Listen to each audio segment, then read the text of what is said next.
வணக்கம் மக்களே, நான் உங்கள் பவி. நீங்கள் கேட்டுக்கொண்டிருப்பது எழுத்தாளர் சு. வெங்கடேசன் அவர்கள் எழுதிய வீரயுக நாயகன் வேள்பாரி. அத்தியாயம் 22. மதுரை கோட்டையின் மேற்கு வாசலை நோக்கி கதிரவனின் ஒளிக்கதிர்கள் தகத்தகத்து இறங்கிக் கொண்டிருந்தன. வாங்கிய ஒளியை அதைவிட வேகமாக வெளியில் உமிழ்ந்தன நெடுங்கதவுகள். அந்த நெடுங்கதவுகள் முழுக்க பொன்னால் ஆன பூச்சு கொண்டவை. அவற்றின் குமிழ்களின் மேல் மணிக்கற்கள் பொதிந்திருந்தன. பச்சை நிற பெருங்கல் ஒன்று தன்னை நோக்கி வந்த செம்மஞ்சள் நிற ஒளியை தூர்க்குடத்தில் உள்வாங்கி சுட்டு கருக்கி வெளியேற்றியது. அருவியில் நீர் விழுந்து தெரிப்பதைப் போல பொன்பூச்சில் விழுந்து சிதறின செஞ்சூரியனின் ஒளிக்கற்றைகள். பொழுது மறையும் முன்னர் கோட்டைக்குள் நுழைந்தால்தான் உண்டு. அதன் பின்னர் கதவுகளை திறக்க வைப்பது எளிதல்ல. காவல் வீரர்களின் கடுமை இரும்பினும் இறுகியது. பகற்பொழுதின் 30ஆம் நாளிகை முடிந்ததும் நாளிகை கணக்கன் நிலைமாடத்தின் மணியோசையை எழுப்புவான். அந்த ஓசை கேட்டதும் நெடுங்கதவுகளின் குறுக்கு தடிகளை யானையை கொண்டு தூக்கிச் செருகுவர். அதன் பின் மறுநாள் காலை மீண்டும் யானையை கொண்டு வந்து குறுக்கு தடிகளை விலக்குவர். கோட்டையின் கதவுகள் மூடப்பட்ட பின் அவற்றை திறக்க வைப்பதெல்லாம் இயலாத செயல். அதை உணர்ந்தே விரைந்து பயணித்தான் செவியன். அவன் குதிரைதான் முன்னால் போய்க் கொண்டிருந்தது. அதை அடுத்து இளமருதனின் குதிரை. தொடர்ந்து சற்று தொலைவில் 5 வண்டிகள் வந்தன. இளமருதன் சிறுவயதில் பார்த்த மதுரையை இப்போது மீண்டும் பார்க்க போகிறான். தொலைவிலேயே கோட்டை சுவர் தெரிய தொடங்கியது. மதுரையை அடைந்து நின்றது செம்பொன் நிறத்தாலான நெடுங்கோட்டை. அதன் பேருருவத்தை பார்த்து வாய் பிளந்தபடி வந்து கொண்டிருந்தனர். கோட்டை வாயிலில் வந்து அவர்கள் நிற்கும்போது முழுமையாக இருள் சூழ்ந்து விட்டது. நெடுங்கதவுகள் அடைபட்டிருந்தன. தீப்பந்தங்களின் வெளிச்சத்தில் பொன்பூச்சு மின்னியது. மேற்கு வாசலின் தளபதியை அழைத்து வரச் சொல்லி பெருங்குரலில் கத்தினான் செவியன். கோட்டை வாயிலின் மேல் மாடத்தில் நின்றிருந்த காவலர்கள் வியந்து பார்த்தனர். வருகிறவர்கள் கோட்டை கதவுகளை திறக்கச் சொல்லி முறையிடுவார்கள். ஆனால் இவனோ தளபதியை அழைத்து வரச் சொல்லி ஆணை பிறப்பிக்கிறான். வந்திருப்பவன் மதுரையின் நிர்வாகத்தை நன்கறிந்துள்ளான் என்பதை அவனது குரலே சொல்லியது. மறுசொல் கூறாமல் தளபதியை அழைக்க போனார்கள். இளமருதன் கண்ணிமைக்காமல் பார்த்து கொண்டிருந்தான். யானையின் மீது வீரன் அமர்ந்து கொடியை தாழ்த்தாமல் உள் நுழையக்கூடிய அளவு உயரம் கொண்ட கோட்டை வாயில். காற்று புகா வண்ணம் அடைபட்டிருக்கும் அந்த நெடுங்கதவுகளின் பொன்பூச்சில்தான் எவ்வளவு வேலைப்பாடுகள்! குமிழ்களின் மேல் கால் பதித்து மயிலொன்று நிற்கிறது. அதன் தோகை ஒரு பாதி விரிந்திருக்க இடப்புறமாக திரும்பி வாயிலில் நிற்பவர்களை பார்த்து கொண்டிருக்கிறது மயில். என்ன அழகான வேலைப்பாடு! இந்த கதவுகள் முழுக்க எவ்வளவு நுட்பங்கள்! ஒரே ஒரு பரிசு பொருளை உருவாக்க நமக்கு பல மாதங்கள் ஆகின்றன. ஆனால் வாயிற்கதவுகளிலேயே எவ்வளவு வேலைப்பாடுகள்! இளமருதனின் மனதில் எண்ணங்கள் ஓடிக்கொண்டிருந்த போது மேல் மாடத்தில் வந்து நின்ற மேற்கு வாசல் தளபதி மாரையனிடம் தாங்கள் யார் என செவியன் சொல்லி முடித்தான். கட்டுமான பணிக்கு அழைத்து வரப்பட்டிருக்கும் கொற்றர்களை உடனடியாக உள்ளே அனுப்ப வேண்டும். அரண்மனையில் பணிகள் இரவு பகலாக நடக்கின்றன. இவர்களை நாளை பகல் வரை வெளியில் நிறுத்தினால் நாம் தண்டிக்கப்பட்டு விடுவோம் என்பதை உணர்ந்தான் மாரையன். ஆனால் கோட்டை தளபதியின் உத்தரவு இல்லாமல் நெடுங்கதவை திறக்க இயலாது. உடனடியாக அவரை காண விரைந்தான். உடன் 2 வீரர்களும் சென்றனர். மதுரை கோட்டையின் 4 வாசல்களுக்கும் வாசலுக்கு ஒருவர் என 4 வாயில் தளபதிகள் இருக்கின்றனர். இவர்கள் அனைவரும் கோட்டை தளபதிக்கு கட்டுப்பட்டவர்கள். மாலையில் கோட்டை கதவுகள் மூடப்பட்ட பின் கோட்டை தளபதியின் உத்தரவு இல்லாமல் அவற்றை மீண்டும் திறக்க முடியாது. பகலிலும் இந்த நெடுங்கதவை முழுமையாக திறந்து மூடும் அதிகாரம் அவரிடமே இருந்தது. கதவின் கீழ்ப்புறத்தில் மனிதர்கள் வந்து போக ஏற்றதாக சிறிய அளவில் உள்ள பிள்ளை கதவுகளை திறந்து மூடும் அதிகாரம்தான் வாயில் தளபதிகளுக்கு உண்டு. மதுரையின் கோட்டை தளபதி சாகலையவன். வீரத்துக்கும் தந்திரத்துக்கும் பெயர் எடுத்தவன். அவன் கோட்டையின் எந்த திசையில் இருப்பான் என்பதை கீழ்நிலையில் இருக்கும் அதிகாரிகளால் கண்டறிந்து விட முடியாது. அதுவும் இந்த விழா காலத்தில் அவனை கண்டறிவது எளிதல்ல. மாரையனுக்கு என்ன செய்வது என்று புரியவில்லை. மாலையில் கிழக்கு வாசலில் சாகலைவனை பார்த்ததாக ஒருவர் கூறினார். இங்கிருந்து கிழக்கு வாசலுக்கு செல்வது மிக கடினம். நகர் முழுவதும் விழா கோலம் பூண்டுவிட்டது. யவனர்கள் இன்றிரவு வந்து இறங்கப் போகிறார்கள். வணிக வீதிகளில் எல்விழ இடமில்லை. எங்கும் பெருந்திரள் கூட்டம். குதிரையை விரட்டி செல்ல முடியாது. கூட்ட நெரிசலில் சிக்கினால் கிழக்கு வாசலை அடையும் முன்னே விடிந்துவிடும். என்ன செய்வது என்று தெரியாமல் குழம்பி போய் நின்றான் மாரையன்.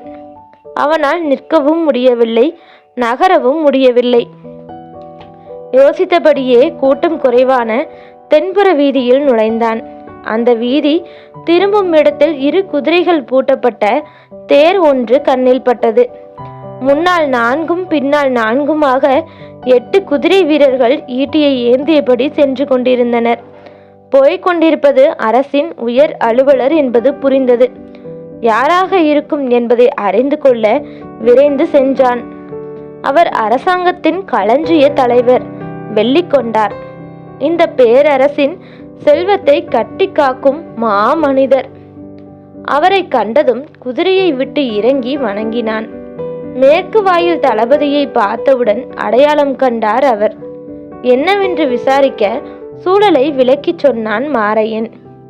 எந்த ஒன்றையும் காது கொடுத்து கேட்பது எவ்வளவு ஆபத்தானது என்பது கேட்ட பின்புதான் புரியும். வெள்ளிக்கொண்டாரின் நிலைமையும் அதுவே. அவரை போன்ற உயரிய இடத்தில் இருப்பவர்களின் கவனத்துக்கு ஓர் இக்கட்டு வந்த பின் அதற்கு தீர்வு காணும் பொறுப்பும் இயல்பாக அவர்களையே வந்து சேருகிறது. வெள்ளிக்கொண்டார் போகும் வேலைக்கு குறுக்கே கோட்டை தளபதியை கண்டறியும் வேலையும் வந்து நின்றது. என்ன செய்யலாம் என்று சிந்தித்தார். தேரோட்டி திரும்பி பார்த்தான். அவரின் உத்தரவு கிடைக்காததால் தேர் அசைவற்று நின்றது. அருகில் சற்றே இளைப்பாறியபடி நின்றான் மாரையன். இந்த பெருங்கூட்டத்தில் நீ எங்கு போய் கண்டறிவாய்? இரவு முழுவதும் தேடிக்கொண்டே இருக்க வேண்டியதாகிவிடும். எனது தேரில் வந்து உட்கார் என்றார். சற்றே தயக்கத்துடன் தேரில் ஏறி அவரின் எதிரில் ஒடுங்கி உட்கார்ந்தான். தேர் புறப்பட்டது.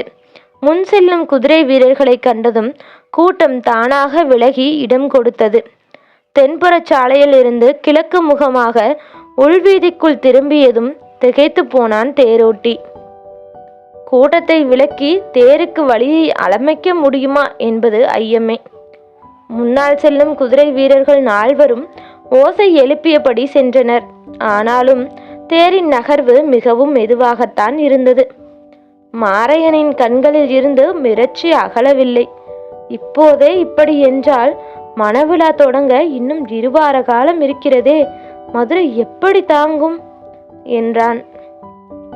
தேரின் இருக்கையை முழுவதும் அடைத்து உட்கார்ந்திருந்த அந்த அகண்ட மனிதர் வாயில் வெற்றிலை மென்றபடி, மணவிழா என்றால் மதுரை தாங்கி இருக்கும், ஆனால் இது வெறும் மணவிழா மட்டும் அல்லவே என்று சொல்லி நிறுத்தி கொண்டார். மாரையனுக்கு புரியவில்லை. ஆனால் அவரிடம் விளக்கம் கேட்கும் தகுதி அவனுக்கில்லை. அதனால் அடக்கமாக அவரது முகம் பார்த்தான். அவனது பார்வையின் பொருள் புரிந்தது. வயிறு பொறுமி ஏப்பம் வந்தது. நீண்ட ஒளியோடு ஏப்பம் விட்டார். பெருத்து சரிந்திருந்த வயிறு சற்றே உள்வாங்கி இறங்கியது. இரவு உணவு முடித்து வருகிறார், ஆனால் தனக்கு அதற்கான வாய்ப்பு இருப்பதாக தெரியவில்லை என்று மாரையன் நினைத்த போது, வெள்ளிக்கொண்டார் தனது நெஞ்சுக்கூட்டை இடது கையால் அழுத்தி தடவியபடி, எல்லாம் இதுவால் வந்தது என்று விரல்களில் சிக்கிய முத்து மாலையை தொட்டு தடவிக்கொண்டே சொன்னார். கொற்கை முத்து இப்போது யவன தேசத்தின் கனவு பொருளாக மாறிவிட்டது. சேரனின் மிளகுக்கு இணையான வணிக போட்டிக்கு எதுவும் இல்லை என்ற நிலை உடைந்து மிளகும் முத்தும் யவன வணிகத்தில் இணையான இடத்தை பிடித்தன. அதுதான் நேற்று வரை இருந்த நிலை.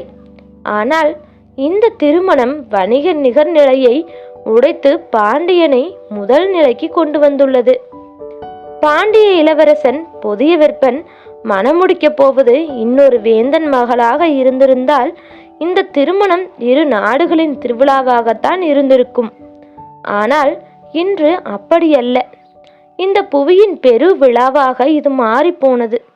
கடலையும் காற்றையும் அறிந்து இந்த புவியெங்கும் வணிகம் செய்து கொண்டிருப்பவர்கள் 120 வணிகர்கள். அவர்கள் தங்களுக்கு என்று சாத்துக்கன் என்ற அமைப்பை வைத்துள்ளனர். பேரரசுகளை விஞ்சும் செல்வத்தின் நாயகனாக சாத்துக்கள் அமைப்பின் தலைவன் இருக்கிறான். அந்த தலைவனை சூழ்கடல் முதுவன் என்று பெரும் பெயர் கொண்டு அழைக்கின்றனர். அந்த சூழ்கடல் முதுவனின் மகள்தான் மதுரையின் இளவரசனை மணக்கப் போகிறவள். அவளின் பெயர் பொற்சுவை. ஓய்வறியா அலைகடலின் பாய்மரங்கள் வைகைக்கரை நோக்கியே வலசை வந்து கொண்டிருக்கின்றன. கடற்பரப்பு எங்கும் மிதந்து கிடக்கும் நாவாய்கள் இப்போது வைப்பூர்துறையில் நங்கூரம் இறக்கிவிட்டன. இப்படி ஒரு தகுதி இந்த மண்ணில் இதுவரை எந்த பேரரசுக்கும் கிடைக்கவில்லை. இந்த திருமணம் பாண்டிய பேரரசு கடல் வணிகத்தில் முதல் நிலையை பெற்றதை பறைசாற்றும் அரசியல் நிகழ்வு. தன் 2 மகன்களையும் கடற்புயலில் இழந்தவன் சூழ்கடல் முதுவன். அவனின் ஒரே மகள் பொற்சுவை இப்போது மதுரைக்கு மணமகளாக வரப்போகிறாள். உலகெங்கும் இருந்து வணிகத்தால் நிரப்பப்பட்ட பெருஞ்செல்வம் நெடும்படி தாண்டி பாண்டியனின் கருவூலம் வந்து சேரவுள்ளது. பொற்சக்கரங்கள் பூட்டப்பட்ட சாத்துக்களின் வண்டிகள் மதுரையின் பெருந்தேர் சாலைகளில் தடம் பதிக்க இருக்கின்றன. பொற்குவியலில் திணறப்போகிறது இந்த மாமதுரை. யவனம் முதல் சாவகம் வரை கண்டறியப்பட்ட அதிசிறந்த கலைப்படைப்புகள் இந்த நகரின் நெடும் வீதி எங்கும் நின்று மிளிரப் போகின்றன.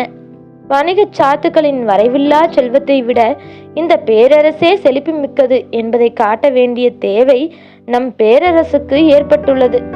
எனவே அரசாங்க கருவூலத்தில் குவிந்து கிடக்கும் செல்வம் எல்லாம் மதுரையின் வீதிகளில் அள்ளி வீசப்பட உள்ளன. இந்த இருவரும் இணையும் இந்த வேலையை மிகுந்த கவனத்தோடு பயன்படுத்த களமிறங்கிவிட்டனர் யவனர்கள். பேரரசர் குலசேகர பாண்டியனையும் சூழ்கடல் முதுவனையும் ஒரு சேர திகைப்பில் ஆழ்த்த அவர்கள் தயாராகிவிட்டனர். இந்த மணவிழாவுக்கான பரிசு பொருட்களை கப்பல் நிறைய எடுத்து வந்துள்ளனர். யவன தேரல் மட்டுமே 6 திரளி மரப்படகில் கரை வந்து சேர்ந்தது என்று செய்தி. இந்த திருமணத்தின் வழியாக யவனர்களுக்கு ஒரு செய்தி தெளிவாக சொல்லப்பட்டு விட்டது. அவர்களும் அதை புரிந்து கொண்டார்கள். இனி யவன அரசர்கள் இந்த நாவலந்தீவின் முதற் சிறப்பை பாண்டியருக்கே செய்வார்கள். அதன் அறிகுறிகளும் தொடங்கிவிட்டன. இன்னும் சொல்ல எவ்வளவோ இருக்கின்றன. மதுரை விழாக்களின் நகரம். இந்த மாநகரின் மண்ணடுக்கு விழாக்களில் ஏற்றப்படும் தீப புகையால் தான் சாம்பல் நிறம் கொண்டுள்ளதோ என்று நான் பல நேரம் நினைத்தது உண்டு. ஆனால் இப்போது நடைபெற போகும் இந்த மணவிழாதான் அதன் உச்சம். இந்த உச்சத்தை மதுரை இனி எந்த காலத்தில் எட்டும் என தெரியாது. இன்று நள்ளிரவுக்கு பிறகு விற்பனைக்கான பொருட்களை மட்டும் யவனர்கள் நகரத்தின் வணிக வீதிக்கு கொண்டு வர உள்ளனர். அதை வாங்கத்தான் மக்கள் பெரும் ஆர்வத்தோடு திரண்டுள்ளனர். திருமணத்தை முன்னிட்டு எல்லா குடும்பங்களும் அலங்காரத்துக்கு தயாராகி வருகின்றன. யவனர்களே அலங்கார பொருளின் அடையாளமாகி விட்டார்கள். கோட்டையின் கிழக்கு வாசலுக்கு வெளிப்புறத்தில் இருக்காத தொலைவில் இருக்கிறது யவனச்சேரி. இன்று மாலைதான் வைப்பூரில் இருந்து பொருட்கள் எல்லாம் அங்கு வந்து சேர்ந்தன. அதில் விற்பனைக்கான பொருட்களை மட்டும் தனியே பிரித்தெடுத்து நள்ளிரவுக்கு பின்னர் வணிக வீதிக்கு கொண்டு வருவார்கள். எனவே இரவின் 15ஆம் நாளிகையின் போது கோட்டையின் கிழக்கு வாசல் திறக்க இருக்கிறது. அப்போது கோட்டை தளபதி சாகலைவன் அங்கிருப்பான். அதுவரை அவன் எங்கிருப்பான் என்றுதான் கேள்வி. அவர் சொல்லியதை மாரையன் வாய் பிளந்து கேட்டுக்கொண்டு வந்தான். தெற்கிழக்கு பக்கமாகவோ வணிக வீதியின் பக்கமாகவோ செல்லாமல் வடதிசையின் தனித்த மாளிகையை நோக்கி போனது. இந்த பக்கம் எதற்கு போகிறது என்பது அவனுக்கு விளங்கவில்லை. அவரிடம் விளக்கம் கேட்க முடியாமல் சுற்றும் முற்றும் பார்த்தபடி வந்து கொண்டிருந்தான். மாளிகையின் வாசலில் வந்து நின்றது தேர். முன்னால் இருந்த குதிரை வீரன் ஒருவன் வேகமாக வந்து அவர் தேரை விட்டு இறங்க கைப்பிடித்து நின்றான். தொடர்ந்து மாரையன் இறங்கினான். மாளிகை அலங்காரத்தால் மின்னியது. எங்கும் தீபங்கள் ஏற்றப்பட்டு கண் சிமிட்டியபடி இருந்தன. வெள்ளிக்கொண்டார் வந்ததை அறிந்து உள்ளிருந்த இளம்பெண்கள் இருவர் ஓடோடி வந்து அவரது கைப்பற்றி வாசல்படி கடந்து உள்ளே அழைத்து சென்றனர். மாரையன் முன்னறையில் அமர வைக்கப்பட்டான். பட்டு திரைச்சீலைகள் காற்றில் அசைந்தபடி இருக்க முகங்கள் இங்கும் அங்குமாக நழுவி மறைந்தன. இளமஞ்சள் நிறத்தில் ஒளிரும் தீபத்தின் விளிம்பில் எப்போதும் ஒரு செந்நிறம் கலந்திருக்கும். இயற்கை எந்த ஓர் அழகையும் முழுமை கொள்ள அதன் விளிம்பில் அடர்வண்ணம் பூசுகிறது. திரைச்சீலைகளின் விளிம்பில் அடர்வண்ண முகங்கள் மறைந்து மறைந்து தெரிந்து கொண்டிருந்தன. காமக்கிழத்திகள் பற்றிய சொல்லோவியங்களை பொய்யாக்கின அந்த முகங்கள். எந்த சொல்லாலும் இந்த அழகை சொல்லிவிட முடியாது என்று மாரையனுக்கு தோன்றியது. கோட்டையின் மேல் மாடத்திலிருந்து இரவு முழுக்க வெளிப்புற இருளை வெறித்து பார்த்து பழகிய அவன் கண்கள் மின்னும் ஒளி விளக்கில் பொன்முகங்கள் மிதந்து போவதை பார்த்து தடிமாறி கொண்டிருந்தான். இந்த பேரழகிகளிடமிருந்து வெள்ளிக்கொண்டார் மீண்டு வந்து அதன் பின் நாம் தளபதியை தேடி பிடிப்பதற்குள் விடிந்துவிடும் என்று அவன் மனதில் நினைத்து கொண்டிருந்த போது யானை கட்டுத்தறியின் தலைவனுக்கு சாகலைவன் எழுதிய ஓலையை பெண் ஒருத்தி கொண்டு வந்து கொடுத்தாள். ஓலையை வாங்கி படித்த மாரையன் அதிர்ந்து போனான். கோட்டை தளபதியும் இங்குதானா? குறித்த நாளிகைக்குள் எல்லாவற்றையும் சரியாக செய்து முடிக்க வேண்டும் என்று கோட்டை தளபதி அடிக்கடி சொல்வது இதைத்தானா? கேள்வியோடு அந்த இடம் விட்டு நீங்கினான். கோட்டை மேற்கு வாசலின் வெளிப்புறம் அவர்கள் காத்திருந்தனர். செவியன் சற்றே பொறுமை இழந்திருந்தான். இளமருதனுக்கு அங்கு வியந்து பார்க்க நிறையவே இருந்தன. அகலியில் முதலைகள் தெரிகிறதா என்று வேடிக்கை பார்த்து கொண்டிருந்தனர் மன்னிட்டாளர்கள். தாமரை மொட்டுகளும் ஆம்பல் மலர்களும் நீரெங்கும் நிறைந்திருந்தன. பொழுது நள்ளிரவை நெருங்கிக் கொண்டிருந்தது. கோட்டை தளபதியிடம் வாங்கிய ஓலையை கட்டுத்தறியின் தலைவன் அல்லங்கீரனிடம் கொண்டு வந்தான் மாரையன். அல்லங்கீரனுக்கு வயது 60 கடந்திருக்கும். யானைகளின் குணம் காண்பதில் இவருக்கு இணை யாரும் இல்லை. அந்த வயதான பெரியவரை எழுப்பினான் மாரையன். நள்ளிரவு வந்து எழுப்புவதை கூட மன்னிக்கலாம். ஆனால் எழுந்தவனிடம் எழுத்தை காட்டி படிக்கச் சொல்பவனுக்கு மன்னிப்பே கிடையாது என்று புலம்பியபடியே ஓலையை வாங்கி படித்தார். அவருக்கு வந்த கோபத்துக்கு அளவே இல்லை. இங்கே இருப்பவை எல்லாம் பாசறையில் இருக்கும் இளவயது யானைகள் என்று நினைத்தாயா? 50 வயதை கடந்த யானைகளைத்தான் கட்டுத்தறிக்கு கொண்டு வருகிறோம். இவற்றை நீங்கள் சொல்லும் போதெல்லாம் வேலை வாங்க முடியாது. அதுவும் இரவு முழுநிலை உணவு 3 சுற்றுகள் கொடுக்கப்பட்டுள்ளது. 1 பாரம் புல்லும் 4 ஆடகம் அரிசியும் 1/2 குடும்பம் எண்ணெயும் 10 பழம் வெல்லமும் 10 பழம் உப்பும் கலந்து கொடுத்துள்ளோம். வயிறார உண்டுவிட்டு அயர்ந்திருக்கின்றன. இப்போது அவற்றை எழுப்பி வேலை வாங்குவது இயலாத செயல் மட்டுமன்று, ஆபத்தானதும் கூட. மாரையனுக்கு என்ன பதில் சொல்வது என்றே தெரியவில்லை. ஆனால் அவசர வேலைக்காக அழைத்து வரப்பட்டவர்கள் கோட்டைக்கு வெளியே காத்திருக்கிறார்கள். அவர்கள் எப்படியாவது உள்ளே அனுமதிக்க வேண்டும். அதற்காக தொடர்ந்து வேண்டினான். கோட்டை தளபதி எங்கே என்று கேட்டார் அல்லங்கீரன். மாரையன் பதில் சொன்னான். அவசரத்துக்கு அவனால் எழுந்து வந்து உன்னிடம் ஓலை கொடுக்க முடியவில்லை அல்லவா? யானையை மட்டும் உடனே எழுப்பு என்றால் என்ன பொருள்? இதற்கு என்ன பதில் சொல்வது என்று தெரியவில்லை. ஆனால் பெரியவரின் கேள்வி பொருத்தமானது என்று தோன்றியது. சிக்கல் வந்து நிற்பது மாரையனுக்கு முன்னால். நாளை விசாரிக்கப்பட்டால் அவன்தான் பதில் சொல்ல வேண்டியிருக்கும். எனவே அவன் அந்த இடத்தை விட்டு அசைவதாக இல்லை. பெரியவர் அல்லங்கீரனுக்கும் வேறு வழி இல்லை. நீண்ட நேரம் கழித்து யானையை எழுப்ப பாகனுக்கு உத்தரவிட்டார். மாரையன் தன்னுடன் வந்த வீரர்களோடு வெளியில் காத்திருந்தான். சிறிது நேரத்தில் யானை வெளியேறி வந்தது. பொழுது நள்ளிரவை கடந்தது. தனது கால் பெருவிரலால் அதனுடைய காதின் பின்பக்கத்தை ஊன்றி உந்தினான் பாகன். ஆனாலும் அது மெல்லவே முன்னகர்ந்து சென்றது. பக்கவாட்டில் குதிரையில் இருந்தபடியே பாகனை பார்த்து மாரையன் சொன்னான், இந்த வேகத்தில் நடந்தால் வாசலை அடைவதற்குள் விடிந்துவிடும், வேகமாக நடத்து. பாகன் சொன்னான், எனது தொடை நடுக்கத்தை நீ உணர மாட்டாய். யானைக்கு மிக மோசமான வயது 50. இளமைக்கும் முதுமைக்கும் நடுவில் இருப்பது. அது என்ன நினைக்கிறது என்பதை நாம் கணிக்க முடியாது. இந்த வயதுடைய யானைக்கு நிலையுணவு கொடுத்து நள்ளிரவு எழுப்புவது ஆபத்தை விலைக்கு வாங்குவதை போன்றது. இதுவரை இல்லாத செயலை இது இப்போது வெளிப்படுத்தி கொண்டிருக்கிறது. ஒழுங்காகத்தானே போய்கொண்டிருக்கிறது. இதில் என்ன சிக்கல்? எழுப்பியதிலிருந்து துதுக்கியை தந்தத்தில் சுழற்றியபடியே வருவதை பார்த்தீரா? தந்தத்தில் அது கொடுக்கும் அழுத்தத்தை எனது அடித்தொடையில் உணர முடிகிறது. மாரையன் சற்றே அதிர்ந்து பார்த்தான்.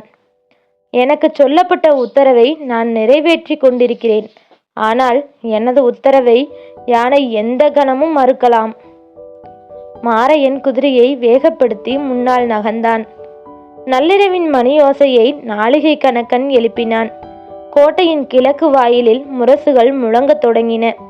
வணிக வீதியில் மக்களின் ஆரவாரம் எங்கும் எதிரொலித்தது. யானை கோட்டையின் மேற்கு வாசல் குறுக்கு கட்டையை தூக்கி எடுத்தது.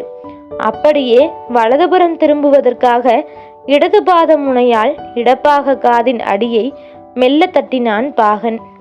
அது அசைந்து திரும்பியது. மாரையன் மகிழ்ச்சியோடு கதவை திறக்க உத்தரவிட்டான். வீரர்கள் நெடுங்கதவை இழுத்து திறந்தனர்.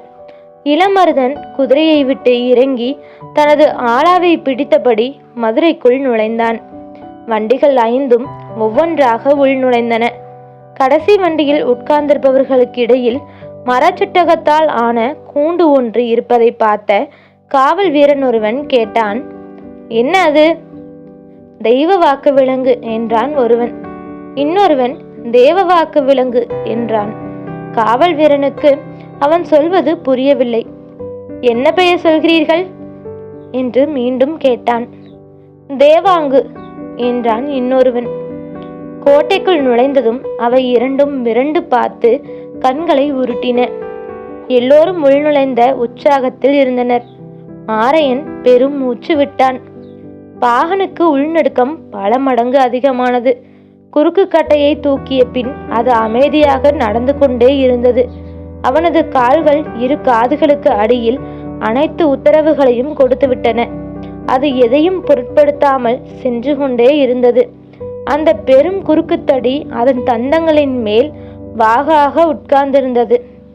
துதிக்கையை வலப்புறமும் இடப்புறமும் முழுமையாக வீசி நடந்தது. பாகன் நடுங்கினான். இந்நேரம் கோட்டையின் கிழக்கு வாசலுக்குள் யவன பொருட்களை கொண்டு வந்திருப்பர் என்று எண்ணியபடியே நெடுங்கதவை மூட உத்தரவு விட்டுவிட்டான் மாரையன்.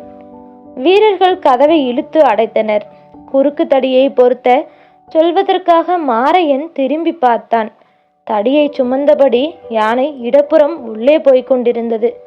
குறுந்தடியை கொண்டு கதவை மூடாமல் அதை எடுத்துக்கொண்டு ஏன் உள்ளே போகிறது என்று பதறிய மாரையன் அதை நோக்கி குதிரையில் விரைந்தான். வலப்புறம் போன வண்டியில் இருந்த தேவாங்குகள் வெளிச்சத்தை பார்க்க முடியாமல் கண்கூசி பதுங்கின. கிழக்கு வாசலின் வழியே பெரும் உற்சாகத்தோடு யவன வண்டிகள் உள் நுழைந்தன. தனது உத்தரவை மறுக்கும் யானை என்ன செய்ய போகிறது என தெரியாமல் பாகன் பதைத்து கொண்டிருந்த போது யானைக்கு பின்னாலிருந்து விரைந்து வந்த மாரையன் சற்றும் எதிர்பாராமல் குறுக்கிட்டான். அதிர்ந்த பாகனின் முகத்துக்கு நேரே ஓங்கிய துதிக்கை வந்து சென்றது. தொடரும்.